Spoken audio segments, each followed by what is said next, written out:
trash! Yes, it's time to wipe the slate clean, start fresh, and make our resolutions. My resolution is to stop watching so much bad TV. It's tearing me up inside, making me a cranky old man.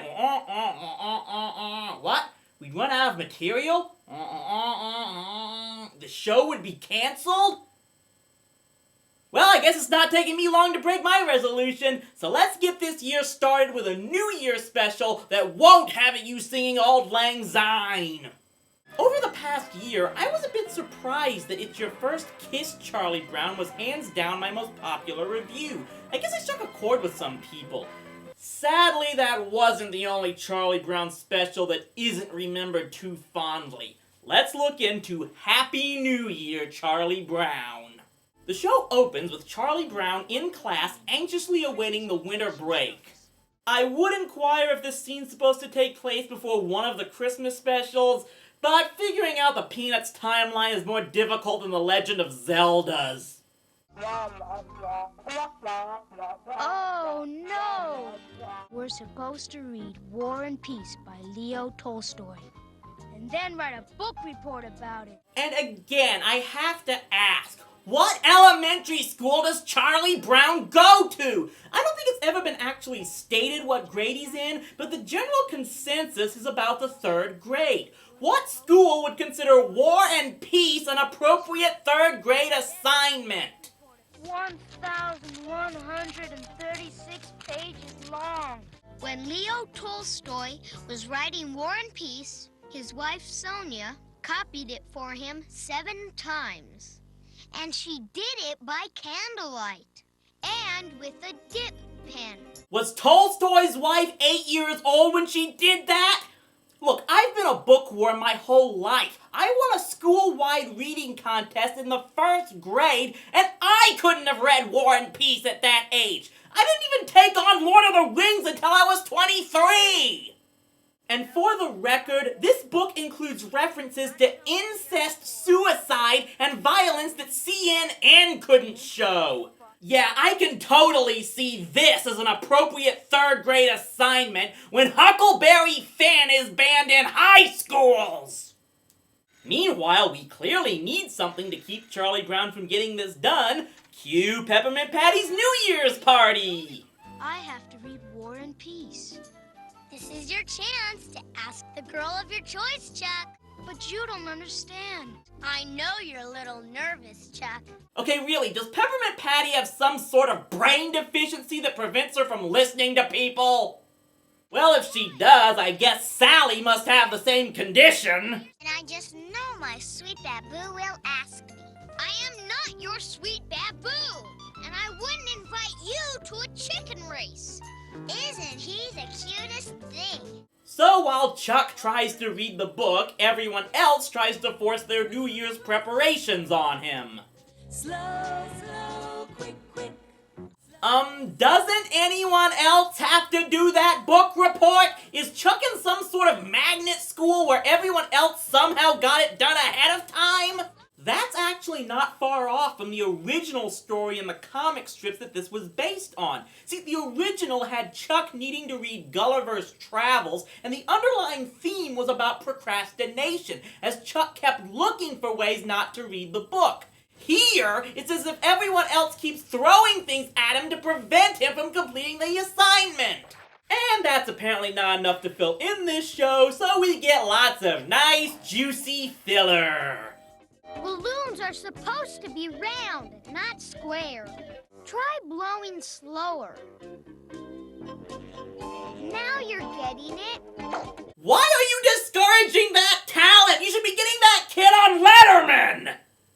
Meanwhile, Charlie Brown finally decides to ask someone to the party, and does anyone really think it's going to be Patty?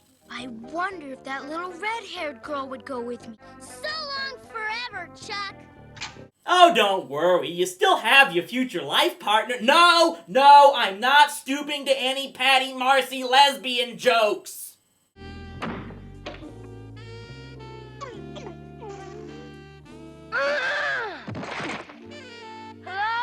Hello? Heather, are you home? I've come to invite you to a New Year's party. I mean, if you don't have anything Charlie Brown was my own inspiration for attracting girls. I am so gonna die alone. New Year's Eve comes, Chuck is still trying to finish the book, and Patty and Marcy are dancing together. Must resist! The gang starts a game of musical chairs, and I will say it's a better filler piece, because at least the music is catchy.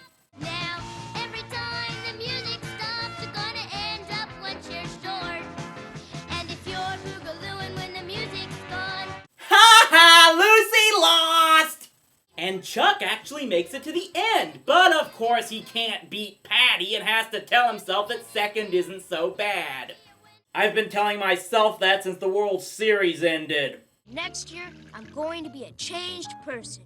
I'm going to be strong and firm. Forget it, Charlie Brown. You'll always be wishy-washy. Wow, we almost made it through the second act without Lucy insulting Charlie.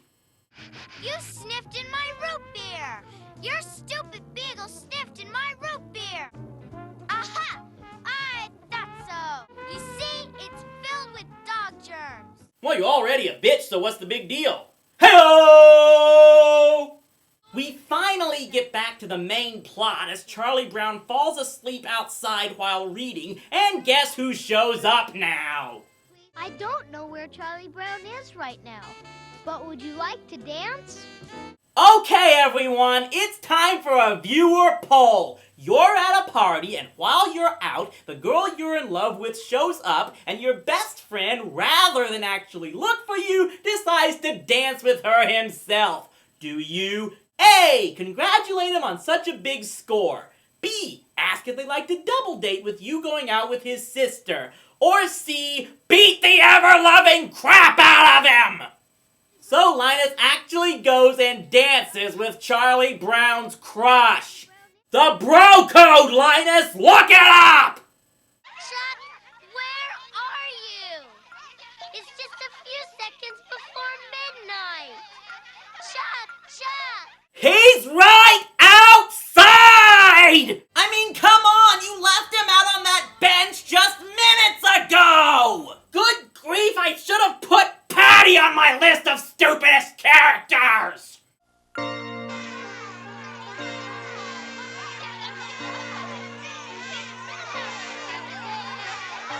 Chuck, how could you do this to me? When midnight came along, I was the only one standing all alone. Schultz's Law! If anything goes wrong, it's always Chuck's fault!